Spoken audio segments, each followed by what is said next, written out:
జై హింద్ మిత్రులారా, నా పేరు మధు. మీకు తెలుసు నా సమస్య.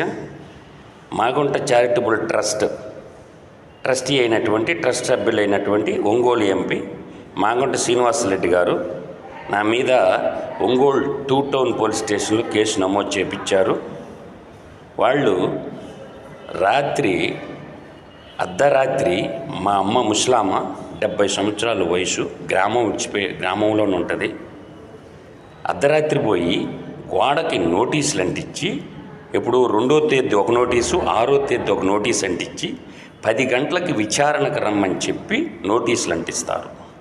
అక్కడ కన్సల్ట్ ఆఫీసర్ ఫోన్ నెంబర్ ఉండదు, consult police station phone number ఉండదు. అర్ధరాత్రి పోయి 70 ఏళ్ల రుద్రాల్ని భయభ్రాంతులకు గురి చేసి మాగుంట శ్రీనివాసరెడ్డి నోటీస్ అంటిస్తావా? ఏమవుద్ది శ్రీనివాసరెడ్డి? ఒక్క మాట నేను చెప్తున్నా, నువ్వు నేషనల్ గేమ్ ఆడుతుండవు, నేను ఆడితే గేమ్ ఎలా ఉంటుందో చూద్దాం. నువ్వు ఎంత దూరం వస్తావో రా. ఇప్పటివరకు ఎఫ్ఐఆర్ అయిన కాపీ కోర్టులో పెట్టకుండా as per law and order ప్రకారం ఎక్కడ రిఫ్లెక్షన్ చేయాలా?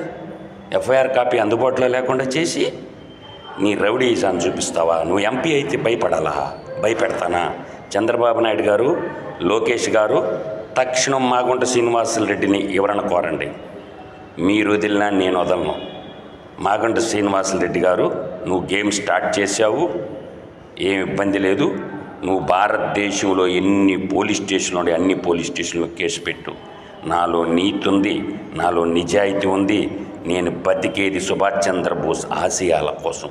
నా గురించి నీకు తెలిసింది 10%. ఎవరో గాలిపోగి చేసి చెప్తే నువ్వు నా గురించి తప్పుడు అంచనా వేసుకున్నావు. శ్రీనివాసరెడ్డి గారు, నాకు మీ వదిన గారన్నా, మీ అన్న సుబ్బరామరెడ్డి గారన్నా నేను స్టూడెంట్ లీడర్గా ఉన్నప్పటి నుంచి తెలుసు నాకు. అందువల్ల నీ కేసులకు భయపడేటోడు కాదు మధుసూదన్ రెడ్డి గారు. నీకు నచ్చిన పోలీస్ స్టేషన్లో పెట్టించుకో. నేను కూడా చెప్తాడా, నేను ఎవరు సాయం కూడా కోరను. ఏది లీడర్లు పెద్దోళ్ళు ఉన్నారు, టీడీ జనార్దన్ గారు, తర్వాత చంద్రబాబు నాయుడు గారు, లోకేష్ గారు, వాళ్ళ దగ్గరకు నేను విషయం తీసుకుపోవాల కెపాసిటీ నాకు కూడా ఉంది. కానీ చెప్పను, వాళ్ళని ఏడుకోను. నాలో ధర్మం, నీతి, న్యాయం నాలో ఉంది, అవినీతి నీలో ఉంది. కాబట్టి నువ్వు సరి చేసుకోవాలా. కాబట్టి నీకు నచ్చిన పోలీస్ స్టేషన్లో పెట్టుకో.